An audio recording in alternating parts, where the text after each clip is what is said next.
دعا مسلمان میں عقیدہ توحید پختہ کرتی ہے، اور دعا اس دولت کا نام ہے جو صرف مومن کے پاس ہے، کافر کے پاس نہیں۔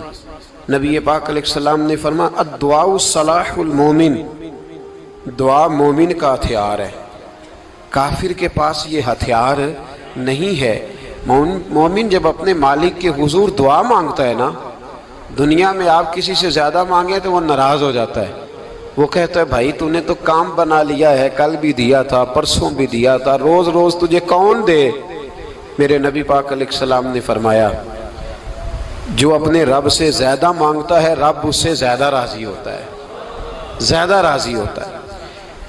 اب دعا مخصوص اوقات نہیں دعا کے، فرمایا اذا دعان، جب بھی دعا مانگو گے تمہارا رب تمہاری دعا کو، جب بھی دعا تو دعا کرتے رہنا چاہیے، ہر وقت دعا میں بندہ شامل رہے، اللہ کے ذکر میں شامل۔ یہ جو قرآن مجید نے کہا نا یا ایھا الذین آمنوا اذکروا اللہ ذکرا کثیرا، اے ایمان والو اپنے رب کا ذکر کثرت سے کرو، وسبحوہ بکرۃ واصیلا، اور صبح و شام اسی کی پاکی بیان کرو۔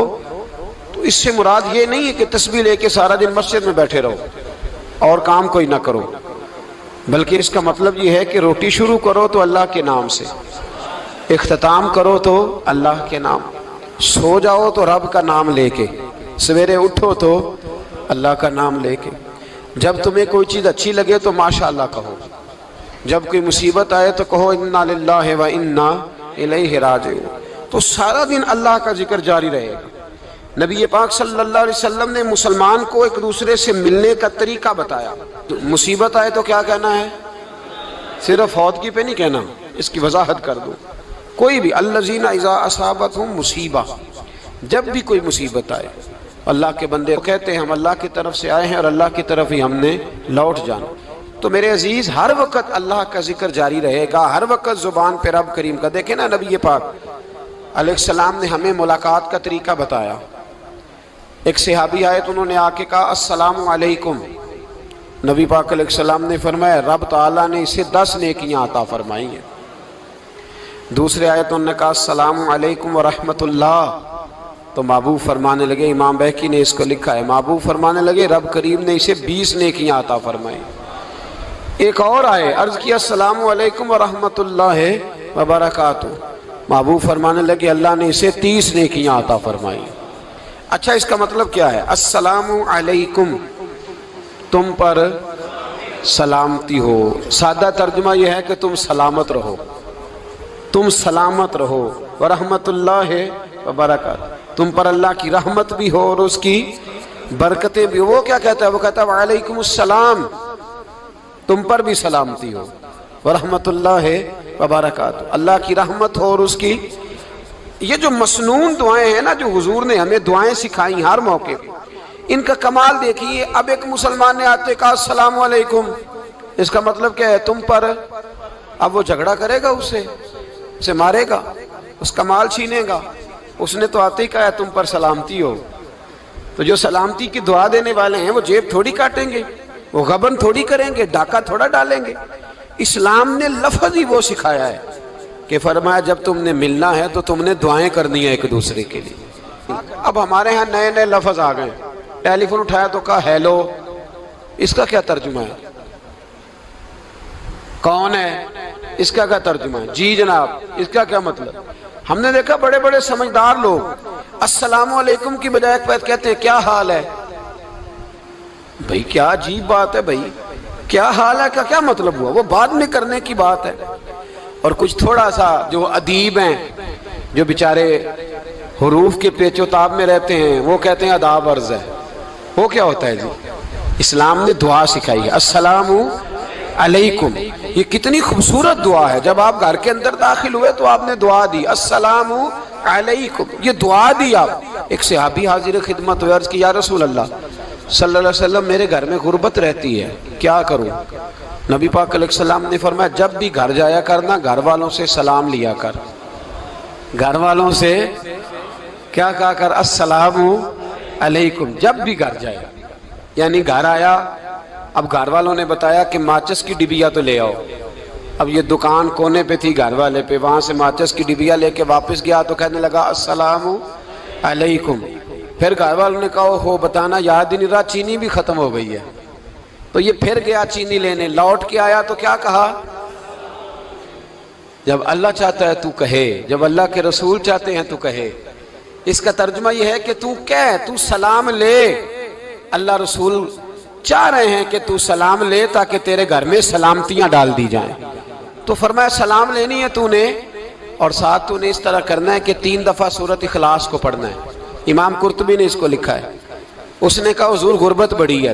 غربت بڑی ہے تو کہ وظیفہ بتائیں. فرمایا جب بھی گھر جاؤ سلام لو اور 3 دفعہ سورۃ اخلاص پڑھو. وہ صحابی کہتے ہیں میں پکا ہو گیا. اب وہ کچھ دنوں کے بعد، کچھ عرصے کے بعد، کچھ مہینوں کے بعد واپس آئے تو صحابہ کرام علیہم رضوان فرماتے ہیں ہماری خواہش تھی کہ یہ کچھ بیان کرے، اب بتائے جو وظیفہ لے کے گیا تھا اس کا رزلٹ کیا نکلا.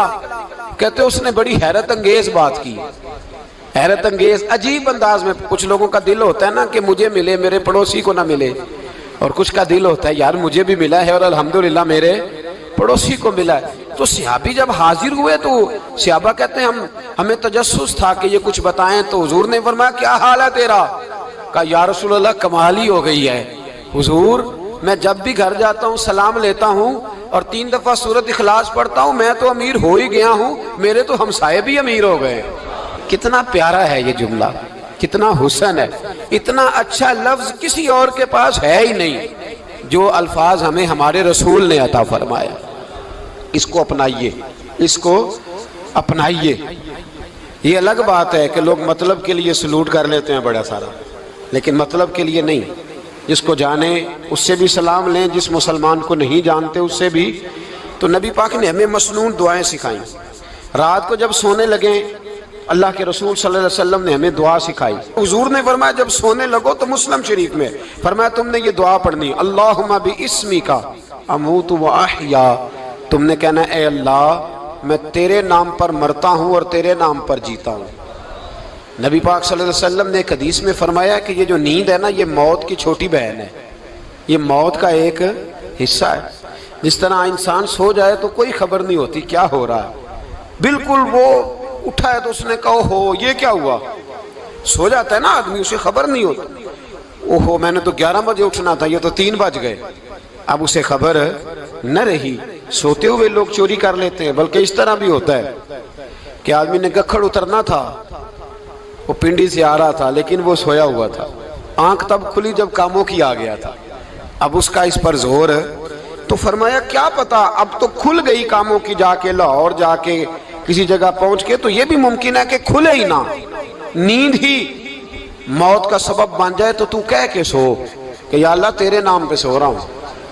اللہ کس نام پہ سو رہا ہوں یار؟ اگر ہم ان دعاؤں کا حسن سمجھے مت، اللہم باسمک اموت و احیا، یا اللہ میں تیرے نام پہ سوتا ہوں اور تیرے نام پر اٹھتا ہوں. گویا کہہ رہا یا اللہ میری نیند بھی تیرے فضل سے ہی ہے، اور اگر آنکھ کھل جائے تو وہ بھی تیرے فضل سے ہی ہے. کتنا اعلیٰ نبی پاک علیہ السلام نے انداز سکھایا.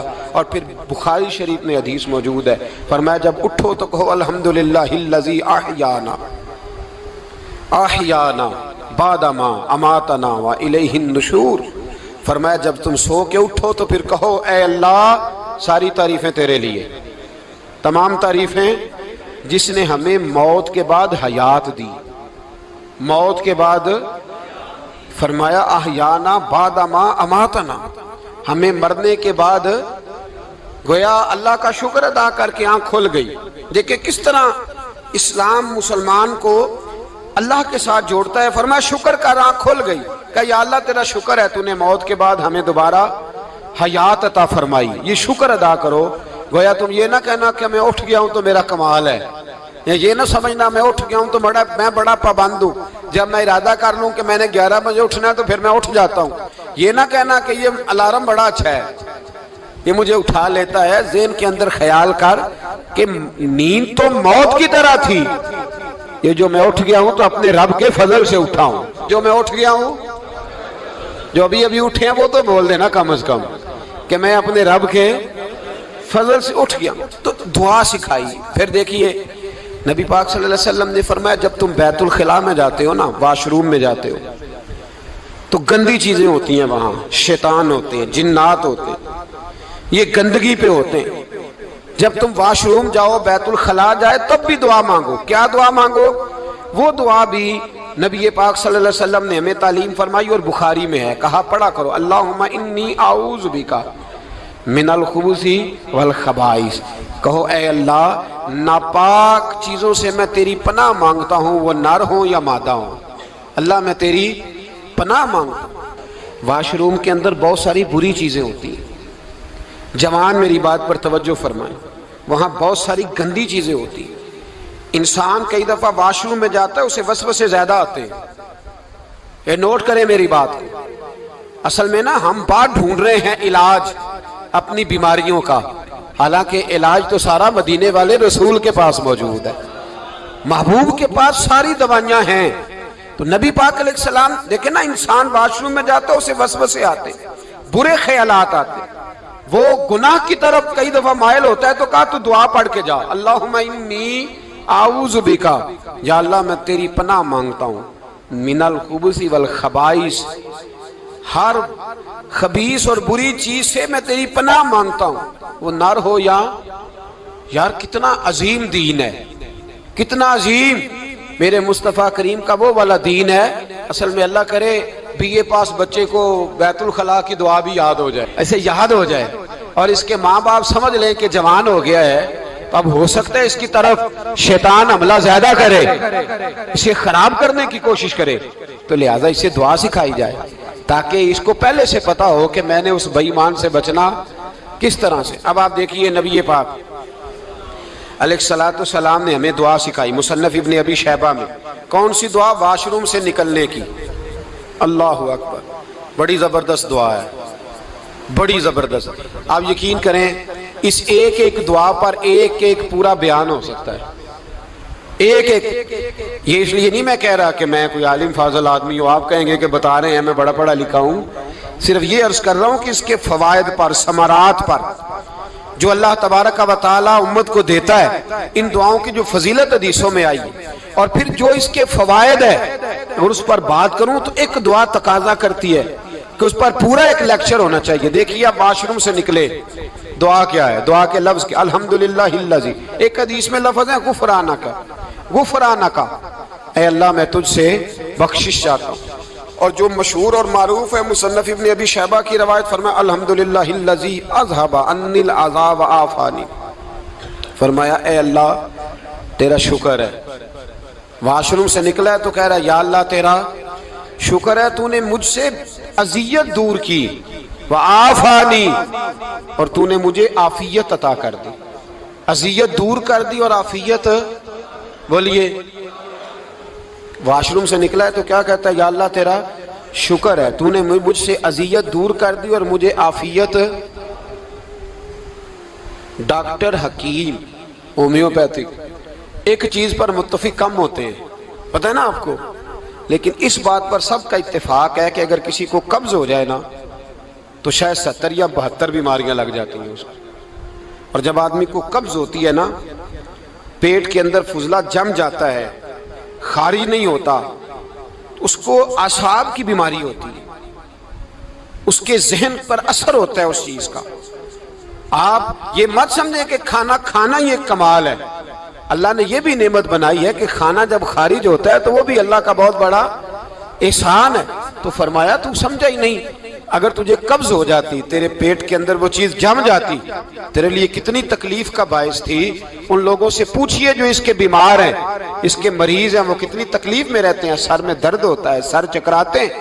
ایک بہت بڑا روڈ ایکسیڈنٹ ہوا تو ڈرائیور سے لوگوں نے پوچھا کہ مسئلہ کیا ہے، تو کہنے لگا میں قبض کا مریض ہوں، تو میں کھانا کھا لیتا ہوں تو میرے ذہن پر وہ اس قدر زیادہ گیس کا غلبہ ہوتا ہے کہ میں سخت تکلیف میں ہوں۔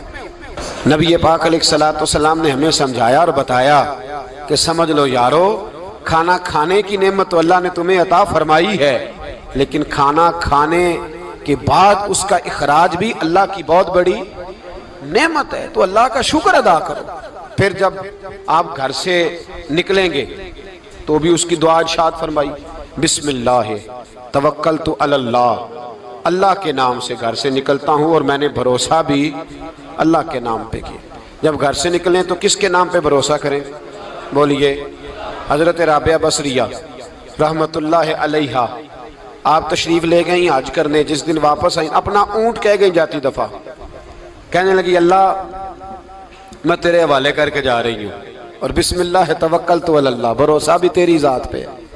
جس دن واپس آئی نا اسی دن کسی نے بتایا کہ اماں آج ہی تیرا اونٹ مر گیا ہے، تو اونٹ کے سرانے کھڑی ہو